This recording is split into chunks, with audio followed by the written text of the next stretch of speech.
of David's men to tell them David is the blame and David is no good and we ought to kill David. And just when they started planning to try to kill David, it was too late to get to David, because David started encouraging himself. Oh, I think I'll preach just a few minutes in here. Is it all right if I moan a little bit? Because y'all don't know, when you're Baptist, you got to moan every now and then.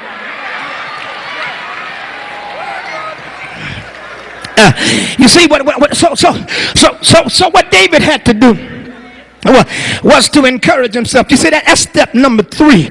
You see, after you leave your pity party, you got to pick yourself back up.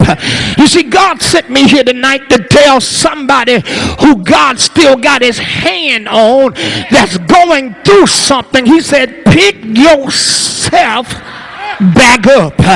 Stop waiting on somebody to pat you on your back and pat yourself on the back. Stop waiting on somebody to tell you you all right and tell yourself you all right. Stop waiting on somebody to prophesy to you and to prophesy to yourself. Stop waiting on somebody to tell you I love you. Start telling yourself I love myself. Stop waiting on somebody to turn things around for you, but get up for yourself and tell yourself this is not the end. This is just the beginning. Prophesy to yourself. Tell yourself that my latter days shall be greater than my former. Start prophesying to yourself. Tell yourself that it ain't over until God says over. Start prophesying to yourself. Tell yourself I got a feeling that everything's gonna be all. Let me preach just a few more. Give me a few more minutes here. You see what you got to do? You got to understand that in recovery, you got to pick yourself up. You got to recover yourself. You got to get yourself together. David got himself together and began to get a word from the Lord. That's what I like about this text, is because this text is prophetic. You see, there's a word from the Lord, and that's what I like about a prophetic word, is that a prophetic word comes to change everything around you. It don't make a difference how bad it's been. When you get a word from the Lord, that can change every situation. A prophetic word is a word that though you were down, when you hear that word, it picks you up. Even though you came in sick, you hear that word tells you, but you healed. And that's why I want to tell you why you got to learn to prophesy to yourself, because there are times when all of us are weak. And the Bible said, let the weak say, I'm strong. The Bible said, Paul said, I can do all things through Christ that strengthens me. What shall we say to these things? If God be for us, who can be against us? Now, the reason I want to talk about this is because I want to tell you that God is trying to get you up from where you are, and God's trying to tell you that wherever you are, he's already finished whatever you're going through. You are at the beginning of something, but God's already at the end of it. You're going through, but God's already finished how you're going to come out of it. God's trying to get you to catch up to where he is, because God said you're more than just a conqueror. You still wrestling and trying to get over what you're getting over, and God said, don't worry about it, baby, I already finished this thing.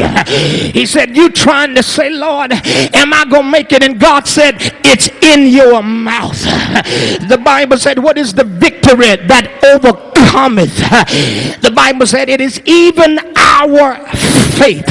What helps us to overcome is not what people think about us, it's what we say to ourselves. What helps us to overcome is how we confess what God says about us. Sometimes when you ain't got nothing to lean on, you can always lean on what God already said about you. I like to do that sometimes. I like to remind myself that God has not given me the spirit of fear, but of power and of love and of a sound mind. I like to tell myself that God didn't give me no spirit of intimidation. I refuse to be intimidated in any situation. You see, some of you sitting there saying, Pastor, I like what you're talking about, but you don't know what I'm going through.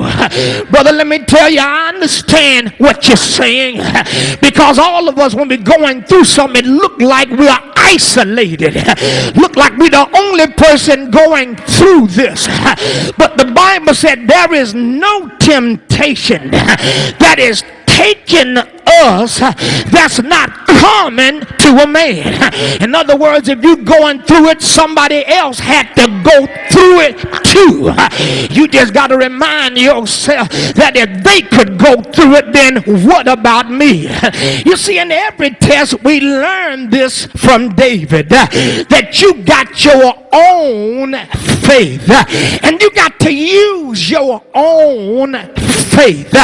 God has given every one of us a measure of faith, and what God is counting on you doing is to stop having that pity and start using the faith that you have. You know, most of us got this attitude to say, well, I don't believe my faith is big enough. But let me tell you something. The Bible said if you just have the faith of a grain of a mustard seed, it's not the size of your faith that enables you to overcome and pursue and recover. It's the quality of your faith. If you just use what you have. You know, the Lord told Moses, he said to him, he said, stretch out your rod. When Moses got to the Red Sea, he asked God, and God said, what are you crying to me for?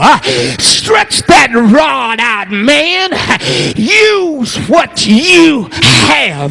Brothers and sisters, when you begin to use what you have, you will find out that God has already delivered you. I like to think about the word faith acceleration.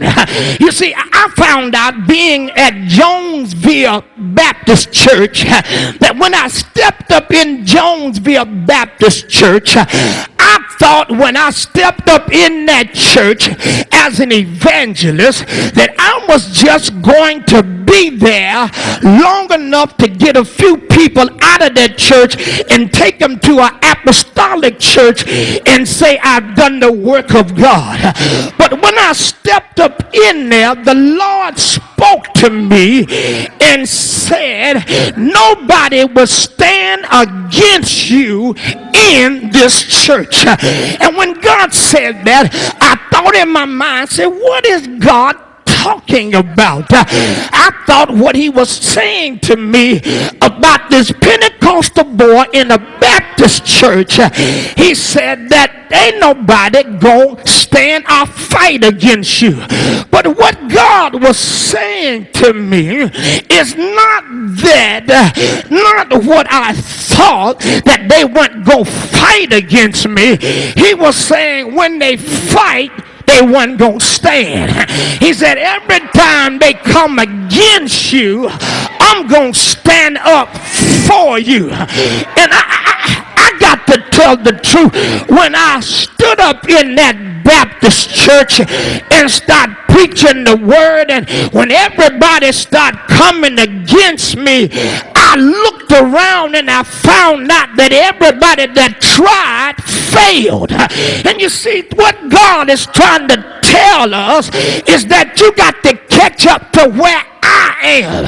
And I didn't know God had already treaded the path for me. I thought it was my job to make things work for me. But then I found out that God had already already tread the path for me, and all he wanted me to do is preach the word. So I stood up in that church and started preaching, and when I started